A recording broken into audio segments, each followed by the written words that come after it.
The Messiah said, "When you come to know yourselves, then you will become known, and you will realize that it is you who are the sons of the living Father. But if you will not know yourselves, you dwell in poverty, and it is you who are that poverty." Magandang gabi po. Happy Sabbath po sa aming coordinator at sa aming butihing priest.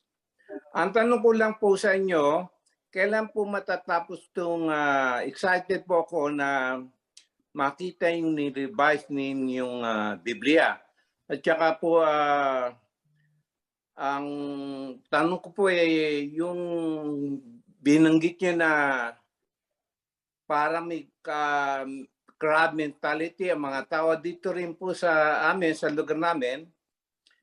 Simula po nung umalis kami sa synagogue, ay lang tanggapin na ang mga Pilipino sa ating binigay ang karapatan para magbukas ng pinto sa kalangitan. Nung po nasa Hamay synagogue kami, isineshare ko po sa rabbi namin na may haring dadating na galing ng Pilipinas, ayaw po siyang maniwala.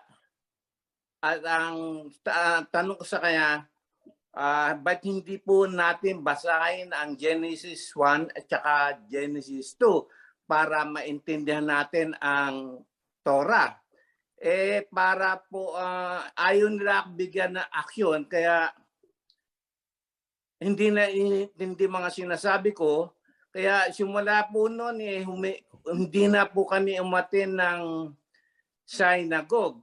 At nakikinig kami sa Zoom kung anong pinag-uusapan. At ako'y naniniwala na tayo mga Pilipino ang binigyan ng pagkakataon na magbukas ng tipan. At ang hari ay manggagaling dito sa Pilipinas, si Haring OHC. Yun lang po ang tanong ko. Marami pong salamat at magandang gabi at magandang umaga sa inyong lahat. Yada. Bro Priest. Yes po. Let me take the question kasi yung tinatanong niya is yung progress ng revision. Mapagpalang umaga po, kamahalan. Yada. Yes. Salamat po. Happy Sabbath sa inyong lahat mga kapatid. In as much as the question is about the progress, ano yung progress ng ginagawang pag-revise natin. Tapos na po namin ang buong New Testament. Then, binalikan namin ang Old Testament. Nasa Psalms na po kami. So, tingnan nyo lang po yung sunod-sunod. Buong New Testament ay tapos na. Then, binalikan namin ang Old Testament, nasa Psalms na po tayo. So, medyo madugo ang Psalms, yung Isaiah, yun yung mga mabibigat doon eh. Kasi ang dami talagang error doon. Sa mga nagbabasa, yung contemporary na binabasa ninyo, parang ganito po ang sitwasyon. Mahihilo ka talaga kasi parang lasing ang nagsulat kung hindi mo alam na translation issue yun. Halimbawa, ganito, parang ganito ang sitwasyon para lang mapicture ninyo kung ano ang nangyari sa ating binabasa na Bible. Kunwari sa verse 1, dinidescribe niya square.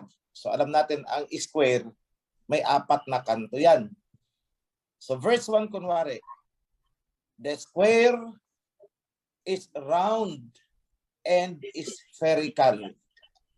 Ganon, parang ganon. So ikaw ngayon, paano naging round and spherical ang square? Pagdating naman sa verse 2, the ball has corners. So ang ginagawa namin, nakikita kaagad namin, itong has corners na nasa verse 2, ito ay dapat nasa verse 1. The square has corners, the ball is round. So sa ating binabasa na na version ng Bible ngayon, Grabe ang yun nga sabi namin sa nagtatawanan kami. Sabi namin, ano daw ang sinasabi? Lasing yata yung nagsulat nito ah. Because it described the ball has corners and the square is round. So marami pong ganun. Tayo, nasanay tayo kasi doon na condition masyado ang isip natin nang nasusulat na sa Revelation na ang magdagdag at magbawas sa kasulatan, siya ay babawasan din. May corresponding punishment. Ako hindi ko pinansin yun. Dahil hindi po kami nagdadagdag, hindi kami nagbabawas, itinutuwid lamang namin ang mga na-chapsoy na mga information to make it consistent. Napakarami dyan. Kaya nga nung tinitingnan namin, tad-tad ng annotation, yung lalabas na Torah and Covenants natin. Tad-tad siya ng annotations because we have to explain bakit ito niretouch namin na verse na ito. And the annotation itself is hinango namin sa iba-ibang verses. Doon namin yan ini-align. Marahil, pag nabasa ninyo ang Book of Revelation, you will come across doon sa ibigay, early part of Revelation, yung sabi nila, the 7 churches symbolized by the 7 candlesticks. Marami po kaming kinorek dyan. Unang-una, hindi po yun church. Dahil wala pong religion na itinayo ang Misaya. Basahin nyo man, wala siyang itinayo na sekta, wala siyang itinayong religion. So, it is not a church. Pangalawa, candlestick. Hindi po candle Dahil never po na gumamit ng candle sa temple noon since the time of Solomon onwards. Ano ginagamit nila? Oil lamp. So may oil. Hindi candle na itinitirik. So yan po ay kailangan i-correct. Pangalawa, pangatlo pala ito. May nasusulat doon na to the angel of the church in Philadelphia, right? Grabe po ang error. Sobrang pagkakamali ng translation na yan. Contextually, makukorek mo. Ang nagsasalita ay si King Yahweh at ang sinasabihan niya ay si John Revelator. Tama? To the angel of the church in Philadelphia, right? So Tagalogin natin. Sa anghel ng church simbahan sa Philadelphia, sulatan mo. Anong mali? Kung angel yon, bakit pinasusulatan kay John Revelator? Kung angel yun, di kakausapin na lang ni Isaiah Yahweh sa yun. Bakit kailangan niyang idaan kay John Revelator ang instruction para isulat ni John Revelator at ipabasa sa angel? Nakita niyo ang mali? Sobrang mali. Angel, kailangan magbasa ng isinulat ni John Revelator?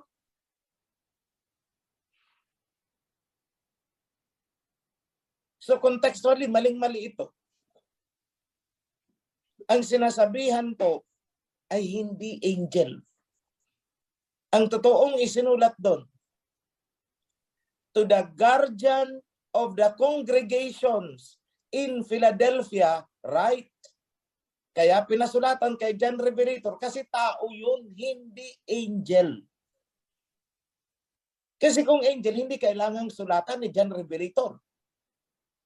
At hindi kailangang ibigay ni Messiah Yahweh ang instruction kay John Revelator para iparating sa angel. Tao po yun. Kung tatagalogin natin, sa nangangalaga ng kongregasyon o katipunan sa Philadelphia, sabihin mo ito. Isulat mo ito para sa kanya. So ginawang secretary, si John Revelator. Ipinasulat kay John Revelator ang mensahe para sa tagapangalaga ng kongregasyon sa Philadelphia. At ang magbabasa ng isinulat ni John Revelator ay ang tagapangalaga ng kongregasyon sa Philadelphia in the last days. Hindi po anghel ang magbabasa ng isinulat ni John Revelator. You see? Kung paanong ginawang chapsoy ang binasa natin. Ginawa nilang church para makapagtayo sila ng mga sekta-sekta. Pero ang totoo, hindi church. Congregation. Katipunan, pagtitipon ng mga tao. So mahaba pong journey ito. Maraming nag-question sa akin.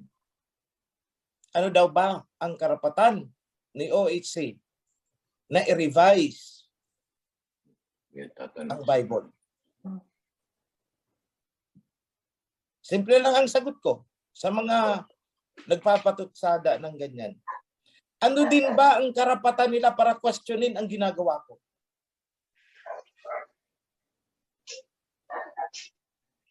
Pangalawa, ang Bible ay isinulat ng mga Hebro para sa mga Hebro. Ano ang karapatan ng mga Japhetites para sila ang magsalin niyan? Wala silang karapatan, itong mga Japhetites. The manuscripts were written by Hebrews. For the Hebrews, for the guidance of the Hebrews. Pinakialaman nila sapagkat hindi na nila tinantanan ang Israel noon, ang Israel ni Jacob. Hanggang sa kinuha nila ang lupain. Kaya andyan sila hanggang ngayon.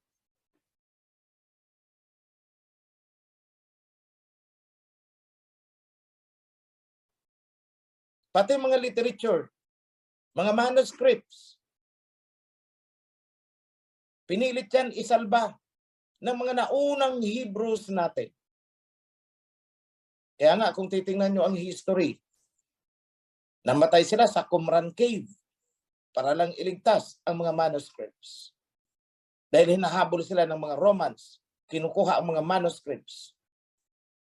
Dapat yun ang tanungin nila. Ano ang karapatan ng mga Romans? Ano ang karapatan ng mga Greeks para pakialaman ang mga Hebrew literature? Hindi nila maiintindihan yan. Dahil ang Bible ay isinulat in Hebrew sa konteksto at kultura ng mga Hebrew.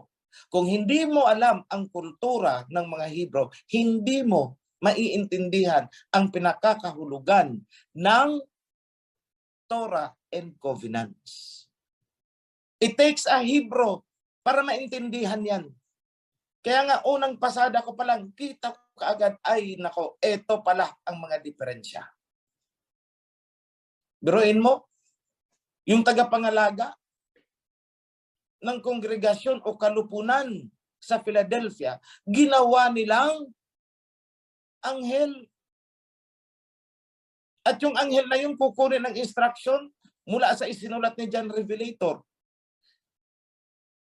Di ba maling-mali? Bakit? Kung anghel nga yun, eh di sana, ididirekta na ni Messiah Yahweh sa yung instruction niya sa anghel. Bakit kailangan pang idaan kay John Revelator?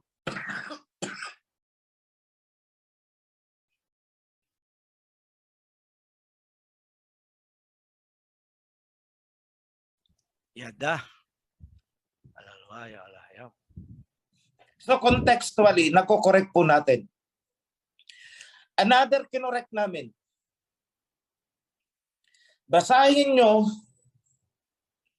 sa buong Biblia kung sino ang tinutukoy na I am the way, the truth, and the life. Ako ang daan, katotohanan, at ang buhay. At pag pinuntahan nyo sa Luke, anong sabi? As Moses raised, lifted up the serpent down, so the Son of Man will be lifted up. Nakita nyo ang napakalaking kamalian doon? Son of Man. No, it is Son of Al-Hayam. Bakit Son of Al-Hayam? Basahin nyo sa Psalms na andun, sa kanta ni David. Today, you have become my son.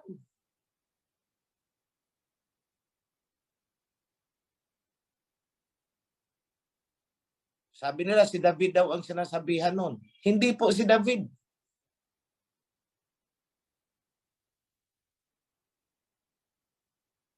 Ask, because David is considered as servant. Ask from me and I will give you the nations.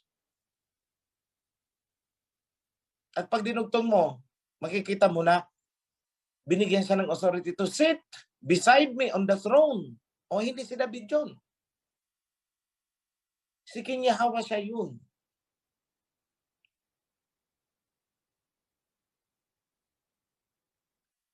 So a lot of things needs to be corrected. Then I will go back. Since ang tinutukoy na sabi nila ay serpent daw na itinaas ni Moses, ang tinutukoy ay ang Messiah, ibig sabihin, hindi serpent ang itinaas ni Moses. Dahil ang Messiah, elsewhere, mula Genesis hanggang Revelation, ang simbolo ng Messiah ay tupa, hindi ahas. In fact, si Messiah Yahweh siya nga, ang galit na galit sa ahas, tapos siya ay isisimbolize bilang ahas. And contextually, balikan natin ang panahon ni Moses. Nung sila ay sinalakay ng mga ahas at pinagtutuklaw sila, nai-imagine nyo ba kung anong klaseng ahas meron sa disyerto? Napakakamandag niyan. Oras lang ang bibilangin mo, patay ka na. Tapos ang nakasulat doon, pinagawa daw si Moses ng gintong o bronze na ahas. Naisip nyo yon? Ang gusto kong tingnan nyo is yung actual scenario. Pinagtutuklaw ang mga tao. Sabihin natin alas 7 ng umaga. Alas 8, nagsisimula na silang mamatay yung mga natuklaw. Kaya natataranta na sila, lapit na kay Moses. Moses, nagkasala kami, tinutuklaw kami ng mga ahas. Kung bronze na ahas ang ipinagawa kay Moses, kailan pa matatapos ni Moses yun? Imagine nyo kung anong klaseng mga gamit meron noon at ikumpara nyo sa ngayon. Today, we have the most modern instruments sa pag-ukit, paglilok. Computerized ang pag-design. Tutunawin ang bronze. Gagawa ng cast para makuha mo kung ano yung desired mo na shape. And that takes weeks. Weeks po bago mabuo ni Moses yung ahas at maitaas niya. Kumbaga ahas yun. Weeks. Patay na lahat ang Israelites noon. Wala na siyang maaagapan. Kasi magtutunaw pa siya ng kung ano-ano. Maglililok pa siya. Gagawa pa siya ng mold. So from that point, makikita mo na hindi ahas ang ipinagawa. In my previous video, I said, it's lamb. Likewise, hindi rin bronze lamb, but rather, fresh lamb ang isinacrifice nila. At yung fresh lamb na yon, Ayun ang nangyari. It was a foreshadow ng mangyayari doon. Pagdating ng panahon, it symbolizes the Messiah.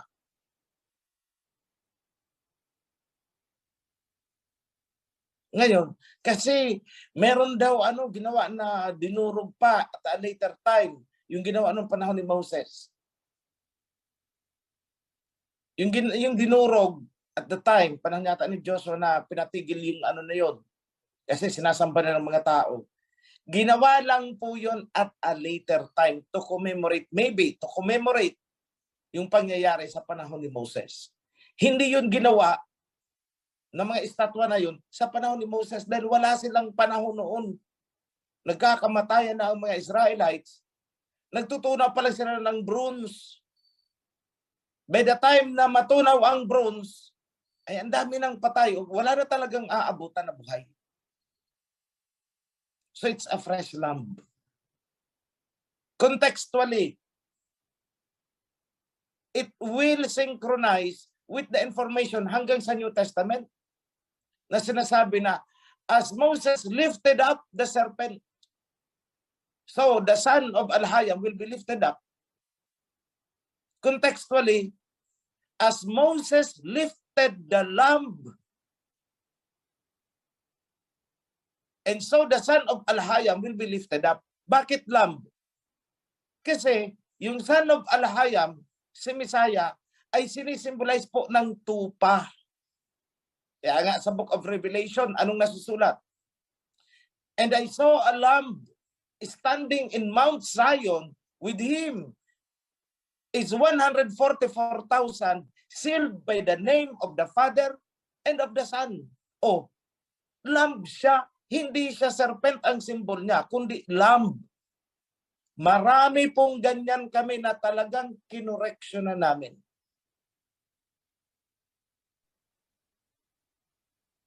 Ngayon, sa mga nagki-question sa akin, anong karapatan ko para ituwid yan?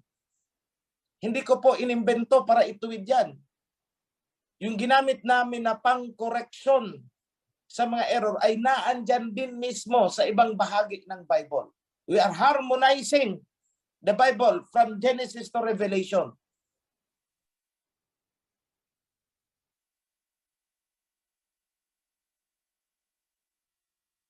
What gives me the authority to do it? Anong karapatan ko? Wisdom gives me the authority. Saan galing ang wisdom na bumubuhos?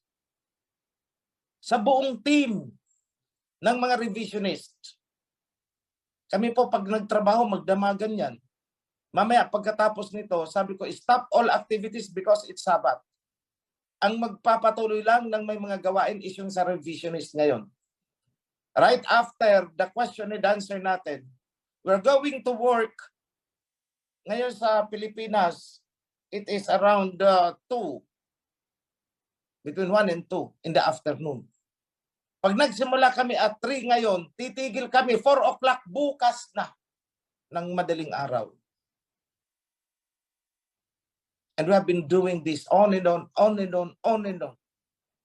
Kasi kailangang matapos ito as soon as possible. Ang umaantala lang sa amin ay itong mga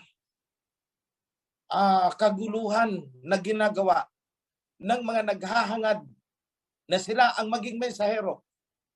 Kung sila ang mensahero, sila ang gumawa nitong ginagawa ko. Bakit hindi nila magawa?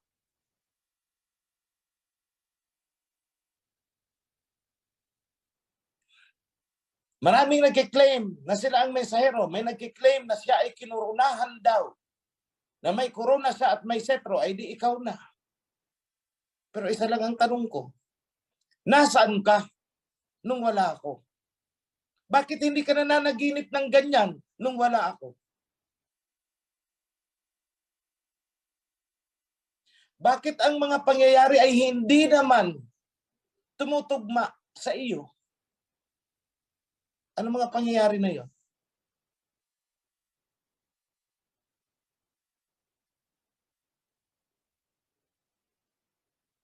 A king needs to have economic resources. Bakit sa akin nagpupuntahan? Pati mga international bankers, they are trying to tap on me.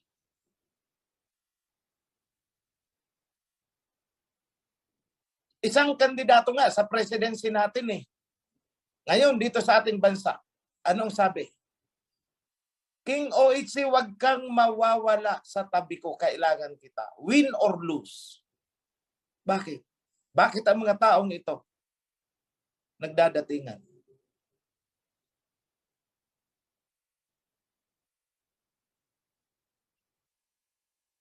May hinihiling siya sa akin. Actually, hindi niya direktang sinasabi, but expected yun. Kasi politiko siya eh. At bago pa tayo nakilala, nakapag-file na siya ng candidacy.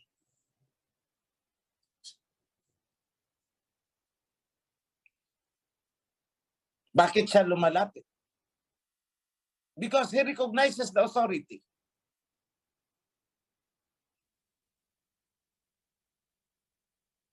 Bakit kinikilala tayo ng China?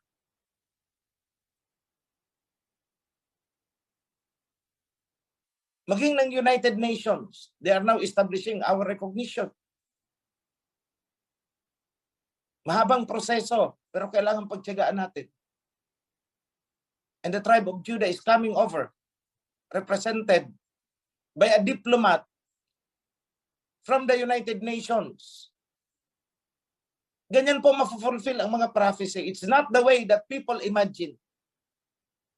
Kasi nga hindi nila naiintindihan na ang buong book of Revelation and the entire Bible is about the story of a kingdom. A kingdom na na-establish in the deserts. And what we came to know, the kingdom of David. Nawasak yun. Pero kung susundan mo ang isinulat ng mga prophets, muling babangon, and nasa Amos yan. And I will rebuild the tent of David. Andiyan na naman ang corruption sa translation. Tent of David, tulda. So, anong ini-imagine ninyo? Tulda, may tukod-tukod, may trapal. Yun ang ini-imagine ninyo habang binabasa ninyo yan. But the right translation would be, and I will restore the kingdom of David. Yan po, mga bagay na yan ang itinutuwid namin. Because may promise kay David. Anong promise kay David? The throne of David will never be empty. Ibig sabihin, hanggang sa kaduluduluhan, hanggang sa dumating si King Ahasuerus, may aabutan siyang nakaupo sa throne of David. Ibig sabihin, there is kingship over the people.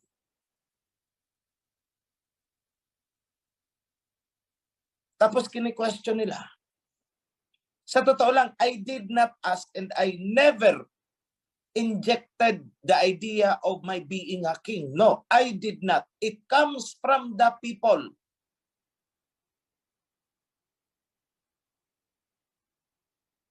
And it comes from different people na hindi magkakakilala. Ibig sabihin, it is the spirit of the covenant that is moving.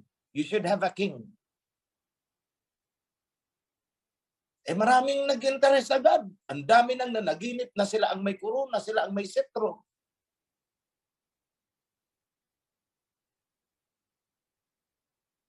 Kaya ang mga kilos at galaw nila ay para matupad daw ang kanilang mga panaginip. May nananaginip na si Moses. My goodness, Moses, nahuli ka. Ang alam ko si Moses noon, pinangunahan niya ang Israelites para makalabas ng Egypt. Kung i-adapt mo, sasabihin ng taong ito na siya si Moses, bakit nahuli naman? Kung kailan nakalabas na, tsaka dumating ka, Moses? Hello? Yan. Kung kailan nakalabas na ang mga Israelites, tsaka dumating si Moses, baliktad yata. at nakakalungkot na may mga tao na nauudyukan ng mga ganito. Mga kwento na walang kwenta. Walang katapusang mga panaginip.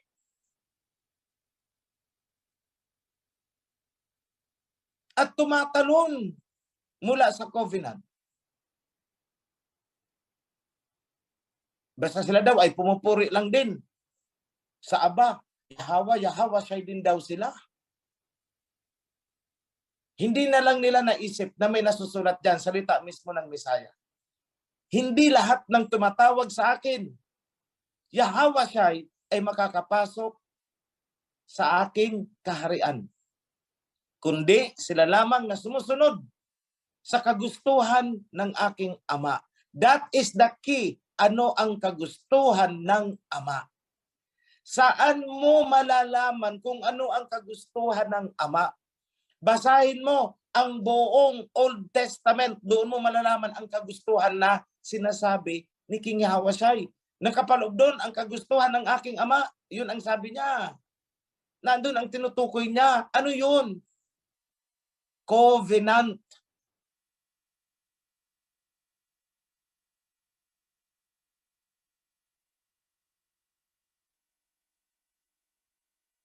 Nung dumating si Messiah Yahushua, ni-remind niya lang ang Israelites. Kaya nung sabi niya, seek ye first the kingdom and His righteousness. Tapos umentra ang mga sekta. Nung marami nang naghahanap ng kingdom, saan itinuro ng mga sekta? O si Ellen G. White, itinuro tayo sa kalagitan, sa mga alapaap, pantasya ng isang bulaang propeta. Wala pong kingdom of heaven na nasa alapaap. Ang tinutukoy is yung kingdom ni David na muling ibabangon ayon kay Prophet Amos.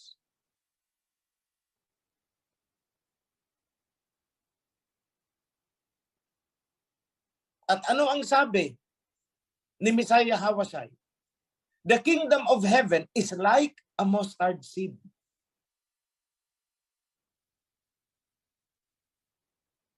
Isang buto.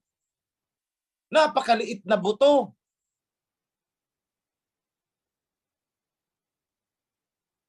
What happened? Paano nagsimula itong kingdom natin? How did it started? Isang buto. Mag-isa ako nung sinimulan ko to. At nung lumago na, ang dami ng gustong mag-claim. Ay, ang kakapal po ng mukha. Sorry for the word. Pero ang kakapal talaga ng mukha nitong mga nag-claim na to.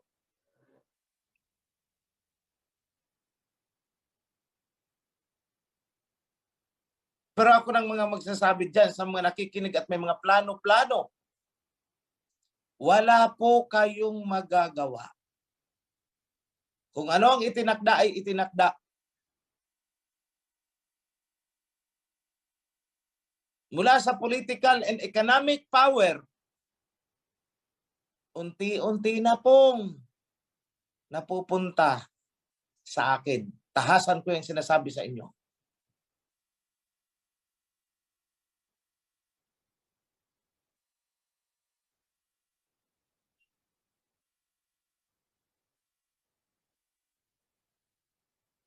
The king has the economic authority. Do I have? Yes, nagsisimula na po. Ayoko na magbigay ng detalye.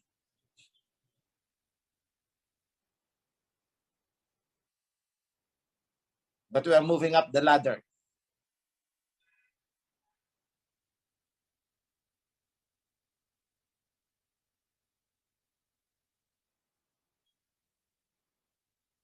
Time will come. The kingdom of Ophir will have its diplomatic personality complete with diplomatic course.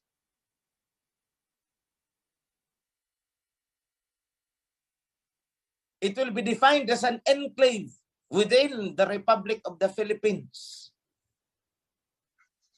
And it will be duly recognized by the government of the Philippines and by the United Nations sa ayaw at gusto ng sino man.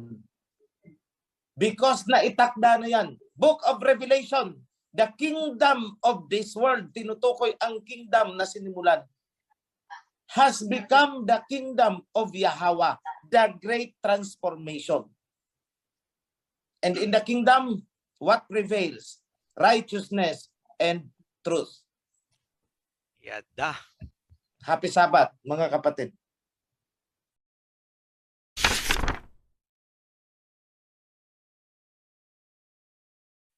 Okay po, mapagpalang hapon po sa ating lahat at happy Holy Sabbath po sa ating lahat ng mga kapatid. Nandito po kami ngayon sa ating mga kapatid. Gusto ko lamang po sanang ipakilala itong ating mga kapatid na katutubong Iraya o ang katutubong mangyan ng Mindoro, na kung saan po sila po ay handa na pong magbalik loob sa ating Abayahaw, ating Misayahaw Siyay, na muli na silang makapagbalik loob at pumasok. Nais ko pong ipakilala sa inyo ngayong umaga ang ating pong tatay, Amayan, na kung kanilang tinuturing at kumbaga siya po ay yung punong tagapagsalita ng lahat ng mga katutubo na mangyan dito po sa isla ng Mindoro. Nandito po si Tatay Amayan, kasama ko po ngayon, nandito po sa aking tabi. Ito po. Yada. Yada. Yeda, Yada. isang pagbati, kapatid. Yada. Ayun na po. May gusto akong iparating. Ito ay hindi na inabutan ng ating brother Joven ACC kagabi. Kasi nakaalis na yata siya sa meeting. May pinoproseso ako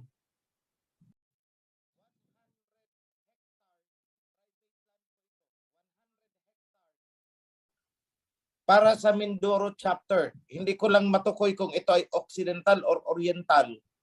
Pero ang habilin ng may-ari, ibibigay ko ito sa iyo.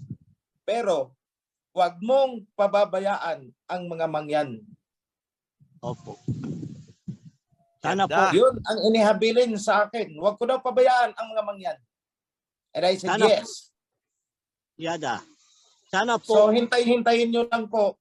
Kasi ang pagpoproseso ng mga ganito ay medyo may katagalan din. Pero ang plano ko dyan, assuming na ma-acquire natin ang land, gusto ko magtayo dyan ng school para sa tribo. Gusto ko magtayo ng hospital para sa tribo. Yada.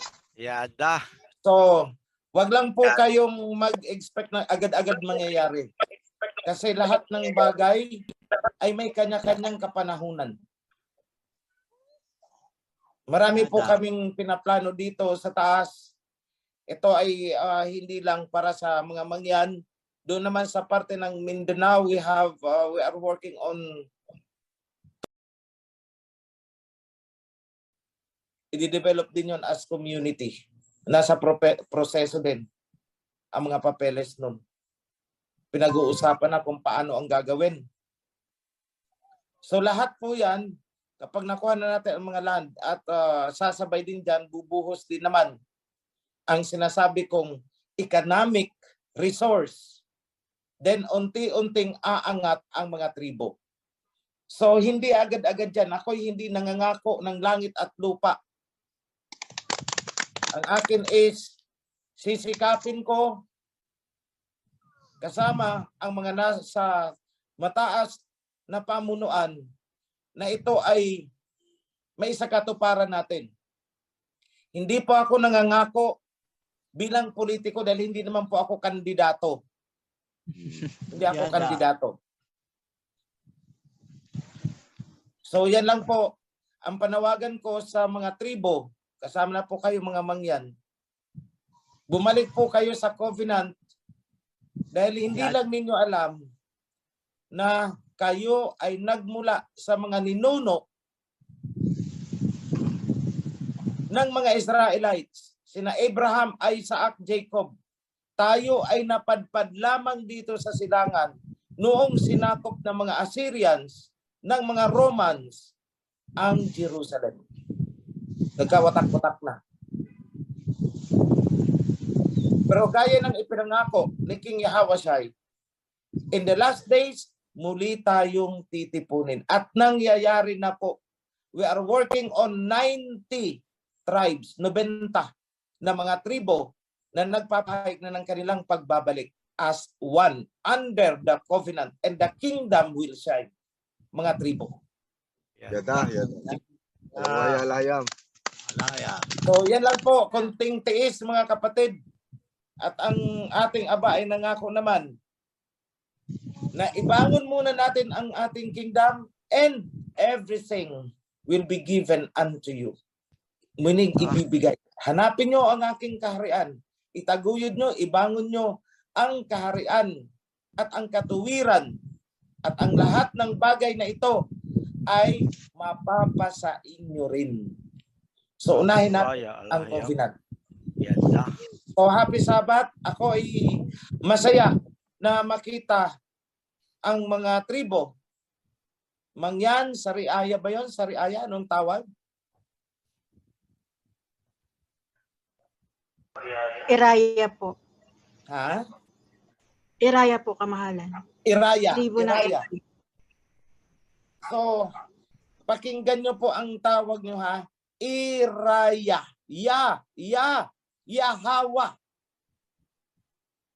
Yun yung amahan na tinatawag ninyo. Dahil kayo ay kanyang mga tupa. Kaya nga, Iraya. Mula sa pangalan ni Yahawa. Yada. Yada. Yada, halalwaya, alayam. So balik, back to covenant lang po tayo. Happy Sabbath sa inyong mga tribo. Masaya kami nakasama na namin kayo. Yada. Alalaya, alayam. Alayam.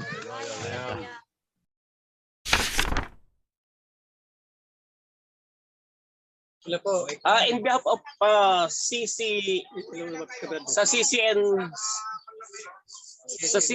HTC po namin, may tanong po. Rinig po ako diyan mga kapatid. Yes po. Opo. Continue po. Clear po. Salamat. Happy Sabbath po sa ating halahe at saka sa lahat. Ay special mention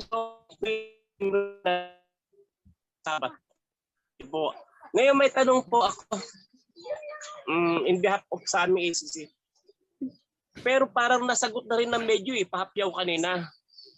Ang kapangyarihan ni Herodes noon na pumatay at sumira sa paghahari ng Messiah, ng ating King Messiah, ay nagawa niya noon. Hindi po ba mayroong dapat katakutan sa ngayon sa itinatayo nating kingdom, sa itinayo ng ating mensahero, ng ating hari, ay hindi lang po kasi ang pana ngayon ng lahi ni Herodes ay malayo na talaga mararating.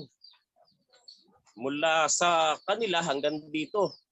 Yun po, may wala po ba tayo dapat katakutan? Sabagay sabi nga kanina ng ating mahal na hari ay patuloy na may uupo sa kanyang kingdom.